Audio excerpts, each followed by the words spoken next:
I'll look straight ahead, and we're live with Nigel Yalden. Good morning, sir. Good evening, sir. I still say good morning from bloody 7 years overnight at ZB. Evening, Pat. Nice to be with you, brother. Nice to be with you. How are you, man? I'm okay. We're just dealing with what we're dealing with at the moment as best we can. It throws its trials and tribulations at you. I've learned very quickly that my next employment, whatever it will definitely not be as a early childhood or teenage childhood teacher. We can scratch that one off the list straight away of potential employees. But look, we're like everyone, mate. We're just trying to get through what's a very challenging time at the moment and pop out the other end and see what new normal is. So tell me about today. How old are the kids, and what have you done for the day? What's your day look like? And then I'll tell you mine. So I've got a girl who's 6.5 going on 18. Yep, they all are.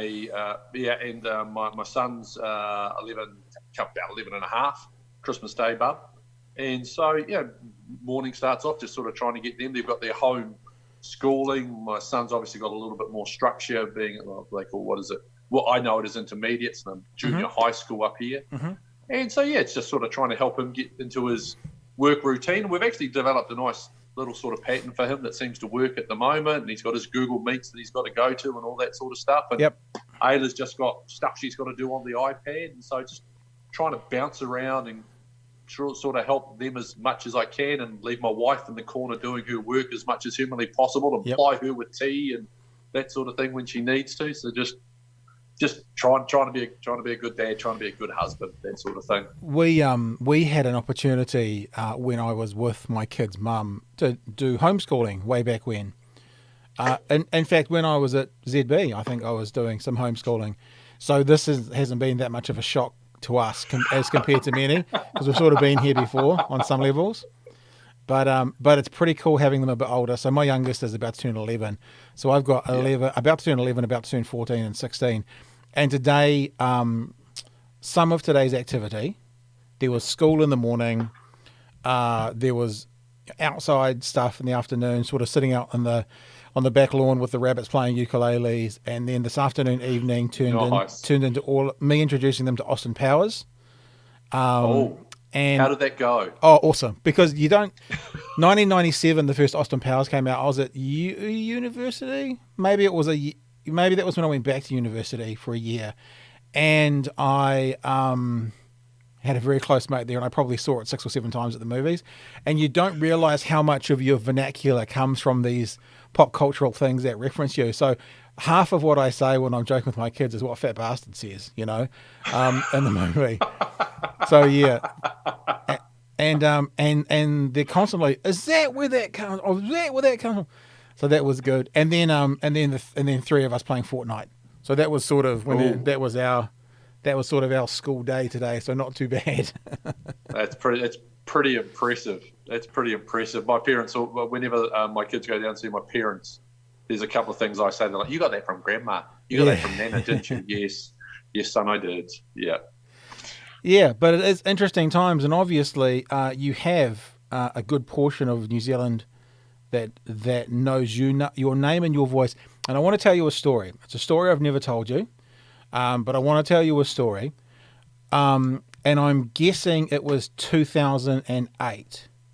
And first of all, I realize in my head, as I'm about to tell the story, it makes it sound like I'm taking some kind of credit for something, and I'm not.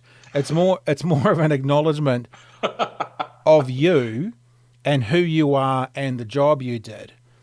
Because I was working crazy hours at ZB when I'm guessing, was it 08? Was that Beijing Olympics? Yes, it would have been. Was that Beijing Olympics? Was that sort of right. Was that sort of your first foray into commentating Olympics, and you were doing the 100 meters?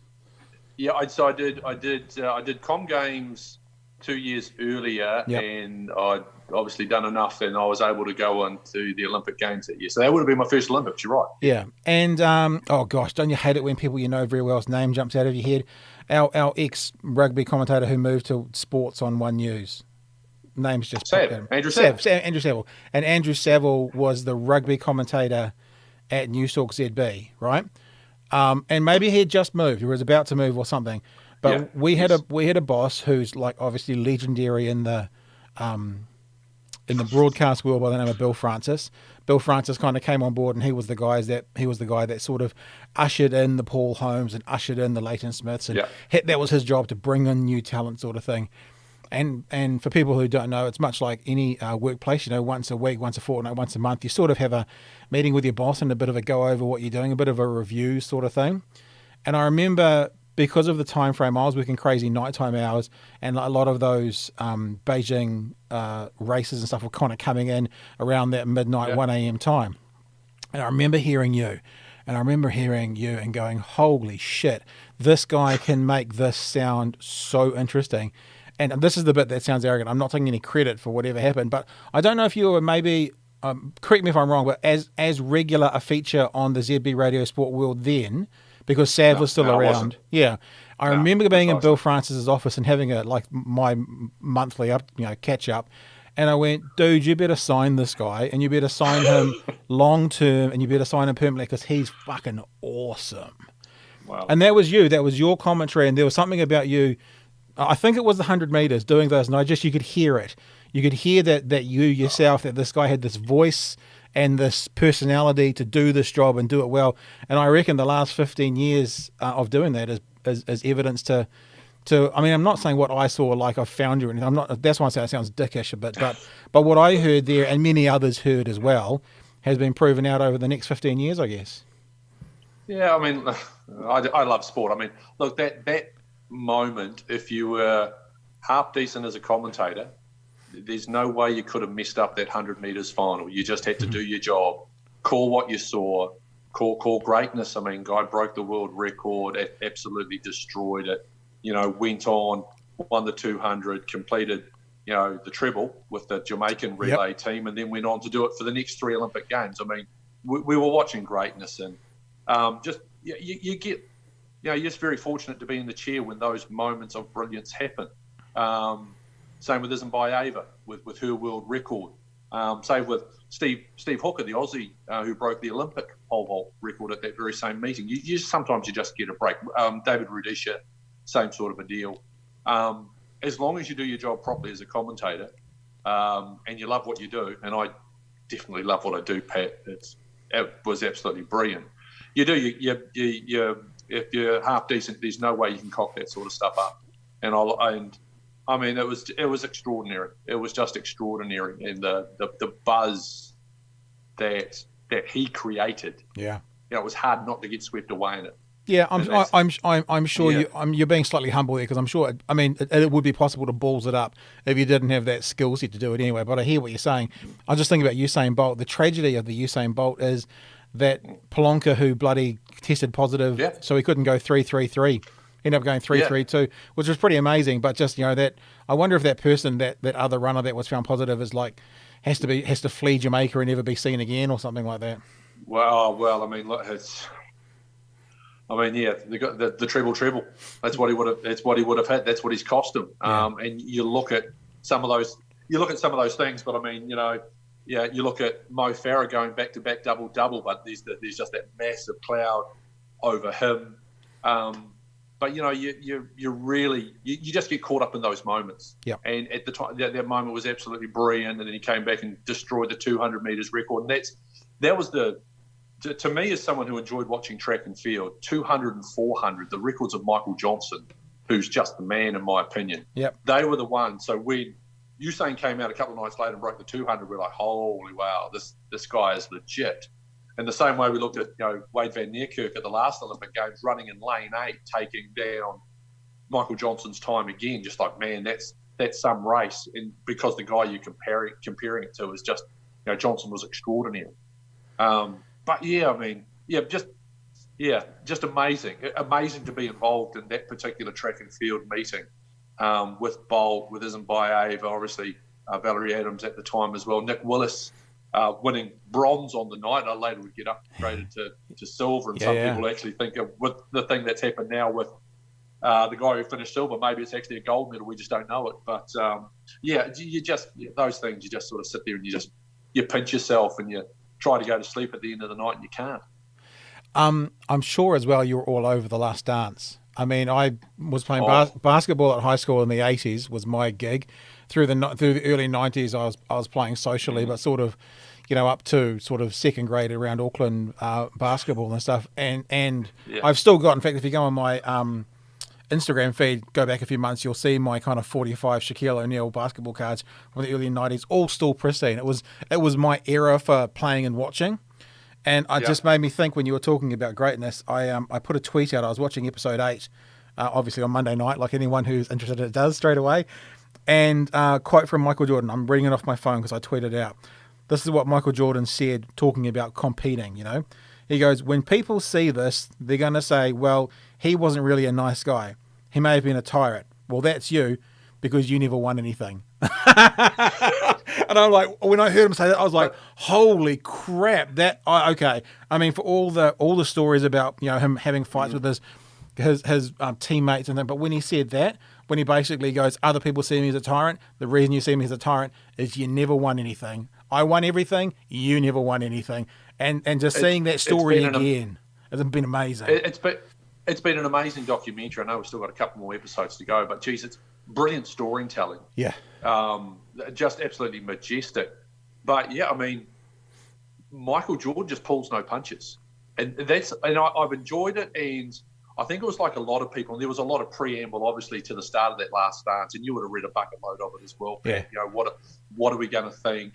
And Michael Jordan sitting there saying, I really don't care what you think effectively. But it's been extraordinary that,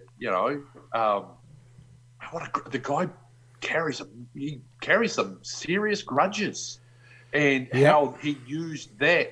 That's what I'm fascinated by, because a lot of that stuff to me is quite deeply negative. How he takes things that are so incredibly negative and he has spun it around and turned it into this fuel that I would have thought would have been quite debilitating at times to be motivated like that so consistently. But I mean, you can't argue with the finished product, but it's been brilliant storytelling, and everything, the way they jump backwards and forwards in time. And, I thought, first time I thought, okay, they're going back, but it just makes perfect sense. Yep. And it just flows beautifully. It's a remarkable piece of storytelling. It really is. Brilliant. And if people weren't like me, I mean, me and my mates in the early 90s were basketball every day. When I was 14, my parents built me a basketball hoop on the roof of the garage. That was my 14th birthday present. And so through then to like mid-20s, that's all my life was. And so that was, my mid-20s was kind of mid to late 90s. So that really is the prime time they're talking about for this. I remember that baseline dunk he does over Patrick Ewing in that Eastern Conference final. I was with two of my mates sitting in a bar in Queen Street. I can remember watching it. And when that dunk happened, one of my mates, Paul, just screamed and ran out onto Queen Street screaming. So I can remember it. The same one where they blocked Charles Oakley 4 times. I can remember those games. Yeah. I know it's funny. You think about it, Nige, and you go, when I was a teenager or when I was in my 20s, it was like hearing those old duffers talking about Don Clark. That's me now talking about Michael Jordan. It's like those guys talking about Don Clark. And when we age, like I still reference often Eminem.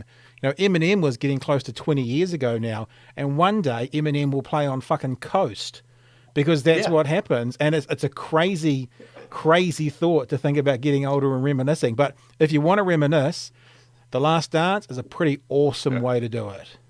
Yeah. I mean, I came into basketball. I was a little different. See, I'm a Utah Jazz fan because I love John Stockton. I'm sorry about that. Hey, watch it. By the way, Brian Russell Jordan pushed off. Let me get that in there straight away right now. So I watched John Stockton because at the time I started playing basketball, when I went to high school, around about the same height as what John Stockton was. I was a little bit shorter and I grew to be about the same height as him. Yeah. Wore number 12.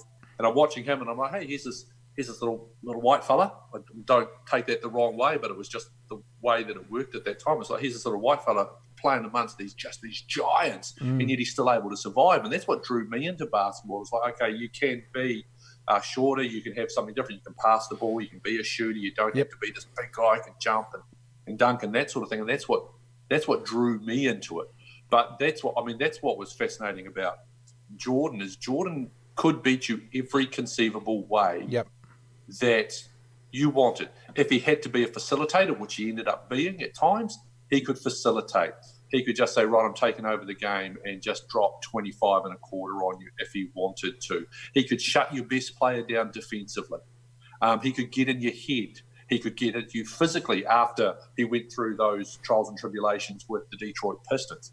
Just an extraordinary package. And watching this, if anyone ever questions who the greatest basketball player of all time is, in terms of just the athletic ability, mental toughness, fortitude, the whole thing, this hopefully puts that conversation to bed, because, yes, there are some amazing players that have followed, two in particular, in Kobe and LeBron, but this, to me, irrespective of what you think watching this guy and maybe some of the conceived or perceived pettiness, that's the greatest of all time. Yeah. That's the GOAT right there that we're watching. It's not a debate anymore, in my opinion. The only debate that people can put up, I think, is maybe LeBron, and I don't agree with it, but because he made, 7 or 8 finals in a row. But if you actually take out that half year that Jordan came back, Jordan actually made 6 finals in a row and won them all. If you take out the year of baseball and that half year he came back, you give him credit for that. So he basically won 6 in a row of full seasons. Yeah. I'm sorry. It's because a lot of guys did a lot of good things. A lot of guys won a lot of championships, but no one had the whole package, the defensive player, the scoring championship, and the rings. That's how you do it. I mean, I remember seeing a meme once, before memes were memes, perhaps, in the early days of this conversation. They probably weren't called memes, and the conversation was around Jordan and Kobe. And all the person did was Photoshop accurately all the trophies that each of them had won. And, I think Kobe got 5 rings in the end. But if you look at all the other ones, defensive player scoring, all those Jordan had like 4 times as many trophies. And it's like, you don't really count the All-Star MVP, that sort of thing. But finals MVP you do, scoring champion you do, defensive player, first team. And there was significantly more accolades in the Jordan pile than there was in the Kobe pile, which I think they were saying, even then, conversation over. Yeah, you think so. But as I say, I mean, story. They just drop and you just eat them up on a Monday, and then it's a bloody long wait for the next 2 to drop. Yep, it's always a late one on Monday night. And the other thing that's been interesting, talking about the kids, the 2 older ones I've got, so going 14 and 16, they've watched 2 episodes with me, and as you said, I've actually contacted the director, and I'm hoping, like anything, that I can get him on. We've chatted a bit. But obviously he's going on ESPN, so why the hell would he come into my bedroom? But why, mate? You ask. Yeah. You're asking. Yeah, fingers crossed for you, fella. But the storytelling is so good that they're into it, and they want to see the next one, and they want to see the next one. So I'm probably go back and, after we've done the 3 Austin Powers now, Austin Powers 2 will be tomorrow. We'll go back and I'll watch it again with them from the start, because I know it sounds really arrogant, but I know if I'm enjoying it, everyone will, because I've seen all this footage 1,000 times before, because that's where I was in. But then there's also hours of footage that I've never seen before. And I know, not because I'm anything special, but because I was such a uber basketball fan, not just Bulls fan, but basketball fan, that if I haven't seen it, no one has. So that's the other thing about it. I'm looking forward to going back and seeing that. Some of those practice footages, showing him being an abs. I was thinking, I wonder if a lot of people would hate to have Jordan as a friend, but would love to have him as a teammate. He drives you so hard to help you win the championship, but he does come off like a bit of a dick half the time. Yeah, but I mean, I thought Steve Kerr touched on that. I think it was that last episode when they talked about that scrap that they got into, and about how Jordan really respected Steve Kerr for standing up for himself and throwing one back, and then obviously Jordan punched him in the head, and then Jordan sitting there later on going, "Oh my man, I just smacked the smallest guy in the team in the head and got kicked out of practice and called him up and apologised." But it's those things for me. I mean that really summed up. Kerr talking about. I thought that when they brought in Scott Burrell and talking about Scott being such a nice guy and the way that Jordan was really hounding on him, saying, trying to get him to be to that level because we're going to need you at some point. And then they cut to that game where Burrell drops, I think, 23, 24 and plays his role in getting them to another title. I mean, it's brilliant, brilliant storytelling, just outstanding storytelling. And it's just compelling whether you love basketball. It's such a it is such an interesting human story. Well, that's it. It really does drag you in. I think it's the humanistic side of it, and I think his personality is interesting because I don't agree with him that you have to be a tyrant to win, which is sort of what that quote is that I read out. Because just going back to our original conversation, Usain Bolt seems to be the nicest guy in the world all the time, but he doesn't operate that way. But for Jordan, and it just goes to show as well how brilliant Phil Jackson was at being the Zen master.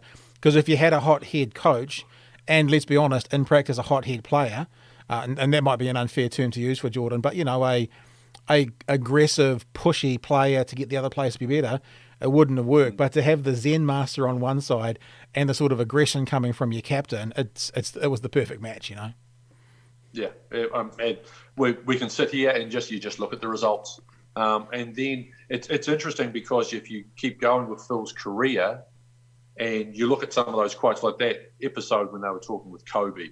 And Kobe made the comment, everything you see with me is because of Michael. Yep. And then you start to understand why that relationship worked so well, too. So, obviously, Phil's probably saying, okay, I've seen this before. I've seen this movie, 6 times. Yeah. This is 7, 8, 9. And yeah, I mean, he's a really. There's so many different. It's the personalities as well. There's such stark contrasts in terms of the personalities. Obviously, you got Michael as your absolute alpha dog, and then you do have Phil, very zen-like, very mellow. Scotty, who at times, could flick a button, as well as was shown, with that one where he got the pip about not getting the final final shot. Shucks. And Jordan knowing straight away that was going to happen, and then Wennington. The only time you hear from Cartwright was when he's talking about how he broke down in tears after that incident and was getting into Scotty Pipp. I mean, just amazing characters. Yeah. Storytelling, brilliant characters, brilliantly presented and told. It really is, in addition to being just so captivating from the subject matter in terms of, and I'm no expert in this, but just in terms of storytelling and the way it's shown. The soundtrack is the soundtrack's so good. Yep. The music, everything. It's just, to this point, I hope I'm not jinxing it, but to this point after it's just been flawless. It's just been magic. It'll run away at the Emmys. Whatever it goes up for, it'll win. It'll be great. Anyway, hey, I'm missing this conversation we're having right now. Just makes me feel sad about radio sport because I don't listen to radio on some level. Other than for information, like within the COVID stuff, I don't know why people do now. Not to say it doesn't have its place, but I get my source of entertainment and information from elsewhere. But the one thing I would always tune into if I wanted to have something more would be radio sport. Because it was the one place you could go and hear these kinds of conversations.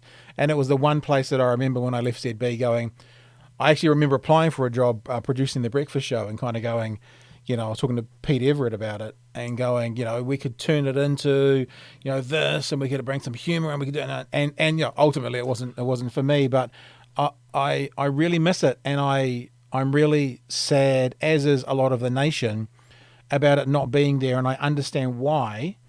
But I just go, companies got to make decisions. We get all that. Finances, we get all that. Look at Bauer Media or whoever it is, stuff potentially being sold for $1.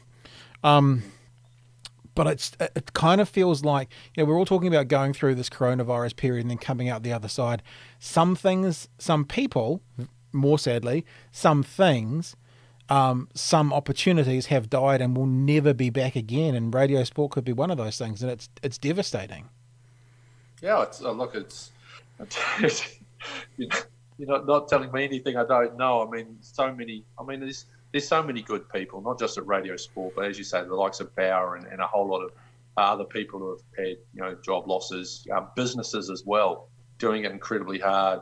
A friend of mine who's a young fellow business owner as well, and him trying to manage his way through this because this stuff they're not ready for. They weren't prepared for that in terms of when they started up this business. They wouldn't have thought that they needed a pandemic plan and that sort of thing in place. But yeah, it is because it was interesting, when it's sort of in the final wash up as you're working out your notice period, and you talk about some of the discussions, and they did the final radio sports show, and they were talking about, the 5 stories, and it really what it came down to, and in the end was at times it really was a live therapy session for sports tragics. I mean, you remember after the '99 semi-final, 2007 quarterfinal exit. So many things. The America's Cup when they were up, and then Jimmy Spittle and co came back. It's cathartic to call up a stranger sometimes and just speak and just blurt out what is on your mind. And I look, there's a market there for a 24/7 sports radio station in New Zealand. Yeah. That's been proven, and I'm going to take the positive approach that at some point on the other side of this, that will return. There will be an opportunity there, I feel, because, as you say, the market's there, the interest is there, who it comes back with, when it comes back, all those sort of things. I just know that, as you say, there is enough of a following, and I think Radio Sport proved that, there's enough of a following to make it a viable, ongoing prospect. And so fingers crossed someone does do that. But, as you say, different things. We enter this new normal, whatever it's going to be, and maybe it's going to be another form. Maybe it is going to go to the likes of a live streaming or that sort of a thing, and figuring out how they do the interactions that way. Yep. So it's always going to be there. I still think it is going to be there because people like to have that interaction. And New Zealanders, I mean, sports just so meshed into our fibre. It's where you think about some of the great moments in New Zealand, and there is in a reasonable chunk, not all of them, but in a reasonable chunk, there is obviously some sort of sporting connection in some way. So, yeah, frustrating, disappointing. As you say, businesses make these decisions for the reasons they make their decisions. You just got to take it on the chin, go, okay, that's that. Let's try and move on and be ready. And from a personal point of view, it's just trying to be ready for the next opportunity, should that opportunity present itself. What's going to happen specifically with this sort of rugby, this New Zealand rugby, Super Rugby thing starting on June 13th? Because I imagine that when there was a Radio Sport would have been commentating Super Rugby this season. Have you heard? You must have your ear to the ground, know the grapevine. Is there going to be something somewhere where this is going to be free to air audio version? Is Radio New Zealand? No. Radio New Zealand is anyone going to pick it up? Do you know? No, I haven't heard anything. That's the longest answer I can give you. I haven't heard anything. Wow. Maybe there's a gap in the market. Nige FM. Look. I mean, it's going to be a really fascinating competition. I mean, see Nehi Milner-Skudder signing up for the Highlanders. There's whispers about Ben Smith. Oh, well, that was the thing that my old man gave me. I said this to you before we started. My old man, who turns 80 on Monday, was the president of the Auckland Rugby Referees Association for a good long while. So he's deep in, if he was a flat earther, he'd be the king flat earther. And he said to me today, I was just on the phone with him, and he goes, "I hear Ben's coming back." And I went, "What?" And he goes, "Yeah, Ben Smith's coming back." And I went, "Oh." I went, "Well, that makes sense if they're not playing in the Northern Hemisphere." And if that's the case, I'm far more excited about that. I'm quite excited about Nehi Milner-Skudder, but he's been out for a while, so he's basically comes back to being an unproven entity. But the Ben Smith coming back, I think, is for people who support the Highlanders, it's like the prodigal son's returning, Well, it's the mayor's back. The mayor of Dunedin comes back, slots straight into his 15 jersey, and there have been some injuries to that Highlanders backline core prior to the discontinuation of Super Rugby. But do you take Ben Smith, drop him into that, and the dynamic of the backline? Because the backline, I thought of the Highlanders, the backline. I didn't like Josh Ioane playing at 12. I want to see him at 10. I want to see Tay Walden at 12. I want to see Rob Thompson at 13. But I just think you put him in the middle of that back three. Yep. I think Nareki would benefit massively from that. Whoever you wanted to play over on the right wing, depending what you wanted to do, you could always push Collins out there if you wanted to for another voice. But Ben Smith's such a good communicator, leader, will just come and have instant respect. He'll take a little bit of heat off Aaron Smith as well. Yep. Which I think will be quite significant too. So I thought Aaron was playing some really nice rugby, but at times he was thought, oh, you're just trying to do a bit too much as opposed to just doing your role. But that's what you expect out of Aaron Smith. He's just 150% guy all the time and just tries so hard and gives it absolute, flat to the boards for the full 80 minutes if you let him. I think Ben coming back in, there's going to be just like this calm. No. He just brings with him calm and composure. And so I think if that is the case, that's a great get for the Highlanders. It's a great get for Aaron Major and Tony Brown as the coaching staff. It'll be interesting to see if that one gets confirmed. But I know there's whispers floating around, and if he comes back, that'll be superb. That'll be superb for the Highlanders. It'll be just great for New Zealand rugby, great for the comp again. Oh, I've been, every kind of year you hear either threats or rumours, put it whichever way you want, about frickin' South Africa heading to the Northern Hemisphere and, Australia being too weak. And I just have thought for the past 5 years, I would love to see a New Zealand model based off the NRL and to have, 15 teams in New Zealand, professional level clubs. It's not the Auckland whatever, it's the Penrose whatever, and it's not the, Wellington whatever, it's the Upper Hutt whatevers. And then put on a tournament at that level that international players can come and play in, just like the NRL. And I reckon it would be the best rugby tournament, the rugby competition in the world. And I think this is the place to do it. And I don't know. I'm not saying this is going to turn into that, but I'm quite excited about seeing New Zealand rugby at its pinnacle for a wee while, and New Zealand rugby only. Well, what about this? We're looking at a 10-week competition, right? Okay. What if you had 5 teams in New Zealand, 5 teams in Australia, 5 teams in South Africa or whatever, and the first 10 weeks was you're actually just playing home and away at home, and it turns into like a Champions League sort of scenario, or you go down the American football route where top two go through, next ones play wildcard games. I just think that there needs to be something different, because straight away, what's one of the biggest complaints that you hear out of professional rugby players at the moment is travel. Yeah. Well, if the first 10 weeks is spent travelling around your own country, and then maybe you have maybe a month of having to bounce to other countries, I think that probably eases the workload a heck of a lot.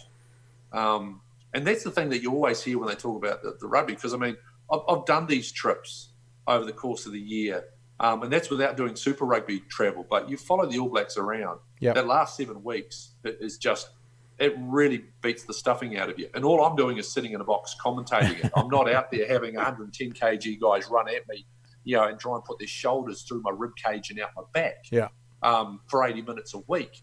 It's their last 7 weeks is generally Argentina to South Africa to home, and they play another game, then they've been stopping off in Japan, then they go around Europe, and Europe's not bad because at least the travel times are relatively small. Yep. But at the end of the season, it stuffs you. You get absolutely knackered. So they and I know there's been a lot of talk about it, and sadly that's all there's been is talk at the moment with regards to World Rugby. But that's the big issue. Is a lot of people look at, and I've crapped on about this for a long time, Pat, so I'm going to bore you with it now. When you look at Europe, you look at the Six Nations, the longest trip in the Six Nations is Dublin to Rome. It's about 3.5 hours. Yeah, right.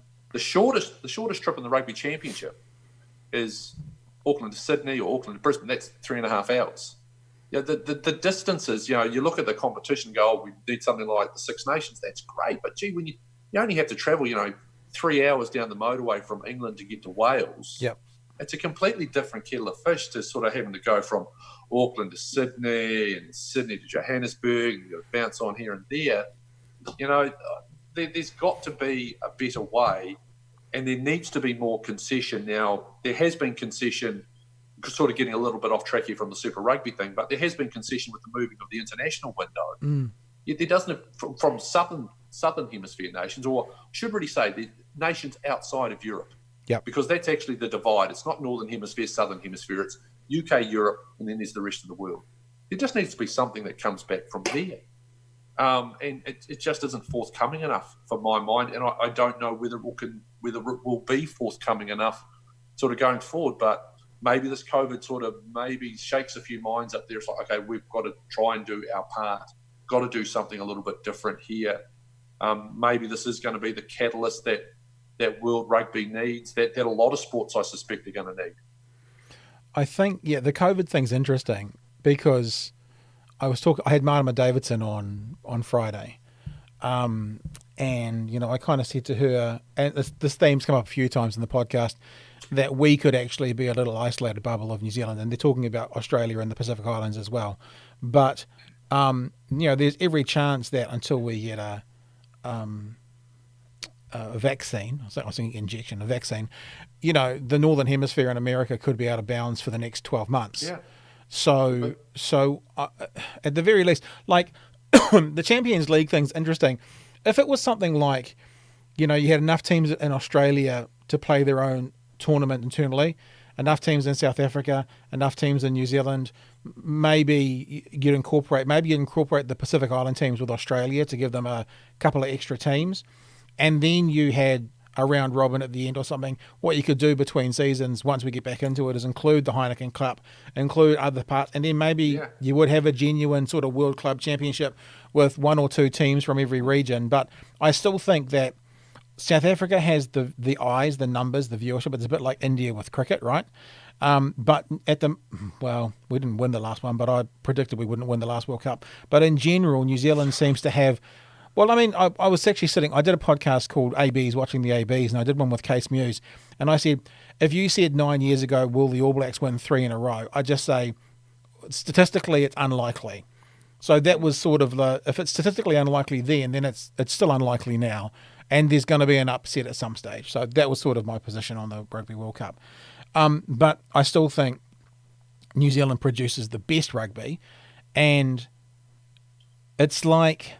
I don't know. It's like I don't want to be too disrespectful and say when we go off and play Australia we water down the quality, but why wouldn't we just get the best playing the best? I mean, what happens in the NRL is that players from all over the world want to play in it because it's the best tournament. Yeah. You could easily have 10. I mean, we've got 5 Super Rugby teams. You could easily make 10 rugby teams in New Zealand if you invited 5 international players per squad. It wouldn't be that difficult. It would also give some of the well, that's the thing. The model of that's the problem for me, Pat. I love the concept. Don't get me wrong, but I just don't see New Zealand as having the economy or those sort of people with that sort of disposable cash or that amount of disposable cash to be able to do it or facilitate it. You would need, maybe that's where the likes of these private equity companies that we're hearing being discussed, maybe that's where they would come in to be able to fund that sort of thing. But I just think there was talk about, with this Super Rugby Aotearoa, why not have a 6th team? Simple. The New Zealand Rugby doesn't have the money to be able to do it. Yeah, so when you say who pays, what I'm hearing you say is it comes down to having team owners and who pays the salaries. Because, I mean, if you've got a product that... Because my answer is what happens in Australia, and the answer is, what's his name? Russell Crowe owns the South, what he certainly used to. They have wealthy individuals basically owning the teams. And then, because because it's too much for New Zealand Rugby to own. So, yes, I realise there's a gap in my idea. Yeah. But I still wonder that if you put out the best possible product, if it becomes the best rugby tournament or a thing in the world, then you've also got international rights and TV rights and stuff like that as well. Sure. So I mean, you're right. It's completely fair. New Zealand Rugby can't carry that. There's only so much Adidas dollars to go around, or Adidas, whatever you're supposed to frickin' say. Did you ever get told when you were broadcasting? Did you ever get told how to pronounce that word? Adidas. Adidas. So we don't say Adidas. Well, I thought it was because wasn't Adidasler? Isn't that something to do with the people who invented it or something? Don't know. That's so I always thought it was Adidas. I think American made it Adidas. That's because they like changing stuff like Subaru to Subaru. Yeah. Are we? I've got Josh Cronfeld coming up this Friday at midday. Nice. And he was telling me they're still doing stuff for Crowd Goes Wild. And I said to him, because he was going to come on yesterday, but he got a bit busy. And I said, I didn't know. I mean, I've seen a couple of CGWs and they've been repeats. And he said, I don't know. They're doing a couple a week and they're doing online stuff. So there's still a little bit of sport out there to be reporting. Are you the kind of, because you're a sports nut, obviously that goes with the territory. Are you keeping up to date with what's going on? Or was that, or I was going to say, or are you too heartbroken over the employment thing at the moment to kind of, you just have to leave it alone? No, I'm there. I'm interested. I'm scouring, ESPN and Bleacher and Herald and stuff and all that sort of stuff, and seeing what's happening. City Morning Herald, looking at the BBC. I'm scouring all those things, trying to keep up to date, because as I said before, if an opportunity arises, you want to be ready. In order to be ready, you need to be making sure that you're watching these sort of things and trying to find out, why decisions are being made. I flicked the text off to Ian Foster the other day because I wanted a question answered about something with rugby, and he gave me a call back and gave me 10, 15 minutes of his time to explain this certain decision. I'm still definitely watching things. I'm keeping an eye on, you talk about the NBA, watching for any sort of Woj bomb on Twitter with regards to what's happening out of that Board of Trustees meeting that Silver was having the other day. So just trying to find out things like that. You're just watching, and that's what you do. You just watch, and you keep little bits and pieces that you see, and just make sure that, as I say, when an opportunity comes somewhere down the line, fingers crossed, you're in the best position to be able to put your hand up and say, hey, I might be able to help you there. Employ me. Are you writing? Are you doing anything? Are you blogging? Are you still kind of putting stuff out there that people can pick up on if they want?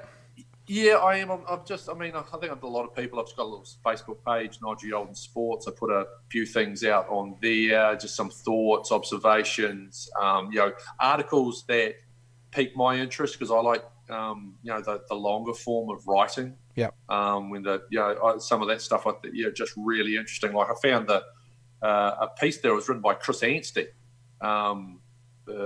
who played for the Dallas Mavericks, who probably better known to a lot of basketball fans in New Zealand as an Aussie basketballer who's playing in the NBL, but did this wonderful long form write about Luke Longley as it related to The Last Dance. Right.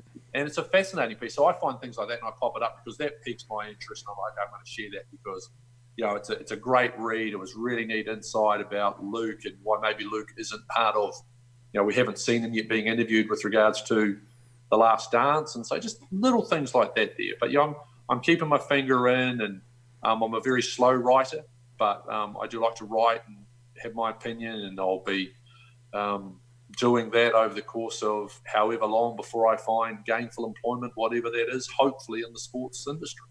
So that's where you're sitting right now? You're like, who knows what's next? You literally don't know what the next step for Nige is? No, I mean, it's like anything I've done. I've thrown out a few feelers, as I think most people have done. It's fair to say, though, that there has been a flood of sports people at the employment market in recent times, sadly. Yeah. But that's what you do. You put your fingers out and you still call people and have chats every once in a while, and you look after your kids, you look after your wife, you try and look after your family as best you can, and just hope that somewhere down the line someone looks at your body of work and says, that's somebody we want as part of our organisation. That's what you can do. It's something I'm not used to, putting myself out there and trying to push myself. Mm-hmm. It's not the way I was brought up, but that's what I'm going to have to do now. The ethos of, good, work hard and you'll get noticed and that sort of thing. Yeah, it works to a certain degree, but when there's so many people who have done exactly the same thing, in the same job market as you are, you do have to sort of push yourself a little bit forward. And that's something for myself that, is a little bit of a struggle, because it's just not the way I was brought up and taught by my mum and dad. You try and be humble about what you do and how you do it. You be proud of it. But it was never a shout it from the rooftop sort of a thing. So there's a bit of a mentality change there that's got to be done. There's a fine line between confidence and arrogance, but I've always found, for me, making content, whether that's a mid-dawn on ZB, whether that's a shift for classic hits, whether that's making Elephant TV, a panel show thing that I made for myself, or whether it's doing this, that I just do what I want to do. I do what I enjoy. I do what I like, and like Elephant TV is a perfect example. It didn't find an audience. It's still sitting there on the internet. People can look at. I liked it. I liked the concept. To be honest, it was too nice.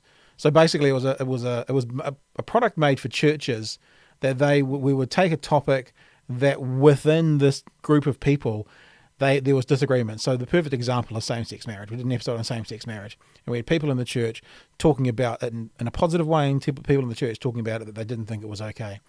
And we did all the research, and all these churches were like, "This is exactly what we need." And then as soon as we made it, all these same people were like, "Oh no, I'd never put that in front of my young people," because it would show them the opposing view that they would support. But so it didn't find an audience. But I've always been of the opinion I'm just going to do what I want to do, and if it finds an audience, then I'll keep doing it. And if it doesn't, then I'll do something else. And we're just now starting, after 18 months, it'll be our 100th episode next week of this. And, so that's probably 170, 180 hours worth of these conversations. It's just starting to find enough of an audience to become something that could become my job as opposed to my hobby. Yeah. So that's sort of the philosophy I've always had, Nige, when you're looking for stuff. Just do what you want to do, look for the audience, and if it's not there, do something else, or tweak it, or change it slightly, or whatever. But that's why Bill Francis told me, I don't know if this is probably the thing I should not tell people out loud, but I was the most complained about host on Newstalk ZB. And of course, that never went down well because I was also bottom of the rung. I was the least important person in the building. So you would expect that person to have to cause the least number of headaches to the bosses, but I was the most complained about host. And one of the reasons was I made a very early on decision that I wasn't just going to let people say what they thought and then not back it up. And so I would always say, why do you think that? What's your evidence for that? And that would really fuck people off, and they would feel challenged, like I was being argumentative. I was like, no, if you're going to have that position, I don't have to agree with you. I'm not saying that, but I'd like to understand why you believe what you believe. And if you've got nothing behind it, then you're just a clanging cymbal. You actually don't have anything to say. And that's the basics. That's actually just the basics of conversation. Yeah. If you're having a conversation with someone, sometimes you do just go, "Why do you believe that?" And that's obviously I think this is. It's definitely top 5 in one of the coolest named podcasts I think on the planet, the Department of Conservation. I love it. I think it is absolutely awesome. But but that's true. When you're having those talks with people, it is meant to be a conversation. Yeah. And sometimes you'll be sitting there around the dinner table and someone will say something and you go, "Why do you think that?" Yeah. And that's natural. So I think that probably just change. You probably changed a few people's approach to talkback radio with that. Oh, I don't know. I don't know. I didn't seem to survive very long there. Had a couple of, and they never asked me to come back. So even though I loved it, I don't think I fit the model. And now I look at it, to be honest, like I got to be careful because I know people. We both know people in the industry, but a particular high-profile international guest came on my podcast. But before they came on my podcast, they went on a radio show, and I listened to the radio show.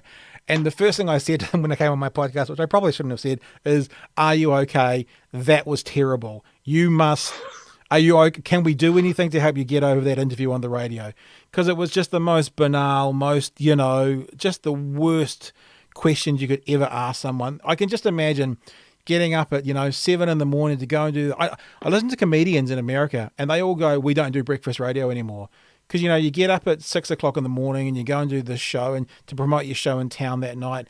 And basically you get used by the radio host to promote their show rather than actually have the radio host be interested in you and what you've got to say. I love it on this conversation when I hear people say, "Oh, I've never been asked that before." Or when people say, "Yeah, I've never really talked about this before." I go, yes, internally, because that's what I want to do. I want to be able to, we get Di Henwood on and he talks about politics. Where else does he do that? It's that kind of vibe that I have a literal fridge in my studio. So it's just behind me here, and there's beers in it, and there's vodka and gin and whiskey on top of it. And it's like being at the pub. Do you want a beer? Do you want a gin? No? You want a Pepsi? Sure, here you go. And we just sit and talk and drink, and it's a conversation. That's the point. That's a conversation. That is a conversation. And I don't have any. I don't have any notes. Like like last week, I spoke to an American conservative pundit, and I spoke to the world's most famous flat earther, and for them, I had pages of notes because it was important that I stayed on track with them, but I don't normally tonight without any not disrespectful. It's like me and Nigel talk about sports and we'll see where it goes. That's what we do. We have a conversation, Precisely. and that's what I want to be able to do. I used to turn up to ZB with literally 50 pages of prep. You know, I'd have my top 10 pages, which was the stuff I'd like to talk about.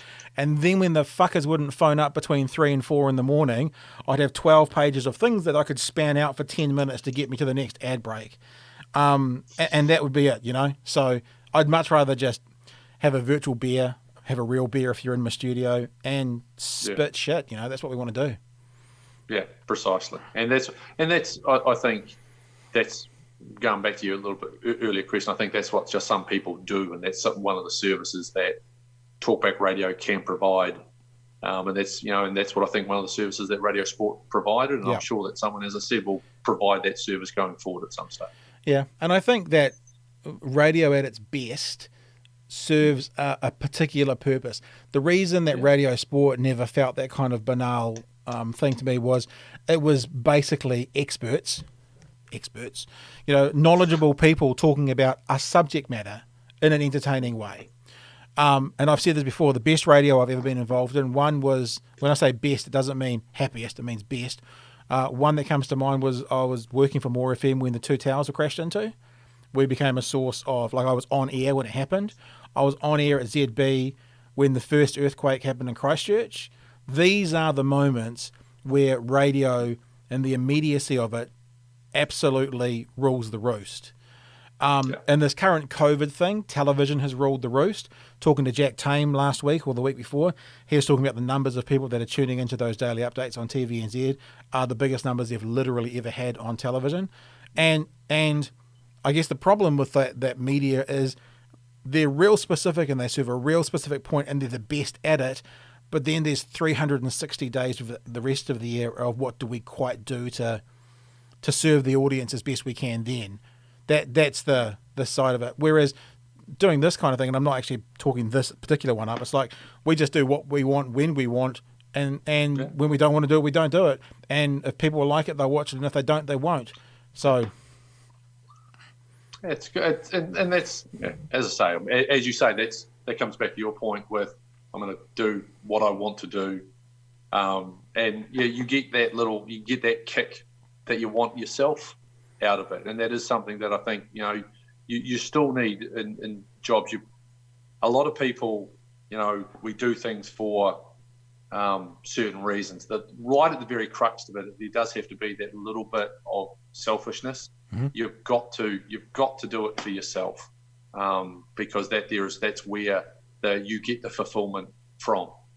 You can work and provide and do all that sort of stuff, but if you don't get joy out of it, that's when it becomes a grind.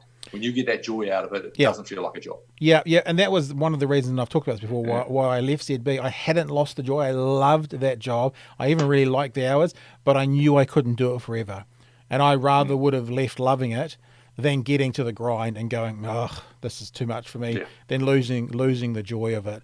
I possibly could still be there now, wouldn't have gone anywhere, would still be working the same hours and probably would be hating it, but would have a safe and comfortable job.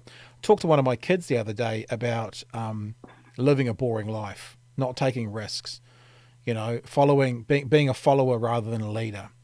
If you choose to go along and be concerned about what your friends think around you, then you will have a boring and a mundane life. You'll be the kind of person that's 40 years old that always wanted to be a insert job here, but you've got a safe job with an okay salary in insert job here. And if you want to live that kind of boring, mundane life, then go for it. Taking risks to do what you really want to do is, well, it's ballsy, but it's also the most rewarding and acknowledging the most risky, because if it fails, then you've got nothing. But I'd rather sit on that edge of failure constantly and try and have fun than some kind of boring life. God, I couldn't handle it. Yeah, well, I mean, I made a decision. Prior to getting into radio, I worked for the warehouse. I wasn't enjoying it, and that's no knock on the warehouse, but I've been in it for a while. What I'd hoped to achieve, I wasn't able to achieve, and I still remember lying in bed with my wife saying, "What do you want? What are we going to do?" I was getting really upset, really down. So, I really want to commentate sports still? And she said, well, go for it, figure out how to do it. And it was the most empowering words ever. Yeah, totally. And, so to go from working at the warehouse and sending a letter to Bill Francis sending me a letter back saying, go see Hemi Hill in Hamilton, and going in and seeing him. I know Hemi. Nice. Good. And just, come in for an hour. And I came in for an hour, and I think they've probably done it for 1 million people, and they all came in for an hour for a week or two and then never saw them again. But my hour grew from 1 to 2, then 2 to 4, 4 to 8. Then I was spending all day in there on a Friday and producing shows, and best thing I ever did. Yeah, and probably I'm not a risk taker person, but it was the best thing, and all I needed was that wee nudge from my wife, and I took that risk, and been rewarded with some amazing memories and pretty special life to this point. So hey, look, serious question on that. When's the book coming out? I mean, no, I'm thinking about the Bernie McCartles of this day, and they used to do their video blogs. I don't know if you remember them, but they do those video blogs that would become videos when they get back from touring the Northern Hemisphere. You must have some stories up here to spin a yarn in a book. No, I think I'm probably my book would be titled "The Most Boring Man on Tour," because I seem to spend a heck of a lot of time. I could do the definitive guide on European hotel rooms, the different standards thereof, because I seem to spend a heck of a lot of time in my hotel room. There's a few. I don't know whether there'd be enough to flesh out a book, but I know got a few of the other gentlemen together, the likes of Jim Kays and Ross Carl and John Hill, Nisbo, I'm sure, and those sort of guys. Get a few of them together, do a bit of a collaboration. There'd be some cracking yarns. We'd be able to fill out a book. Hey, tell people about your Facebook page again if they want to keep up with where you are.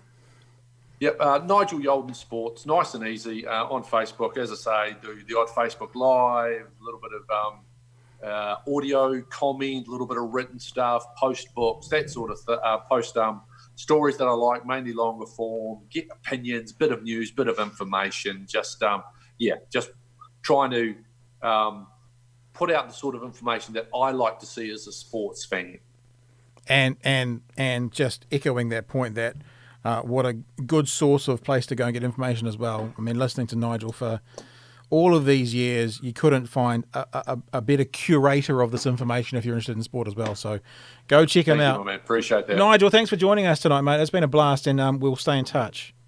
Mate, it has been an absolute honour to be on the Department of Conversation, one of the greatest named podcasts on the planet. I appreciate it, my man. All right, dude. Catch ya. Catch you.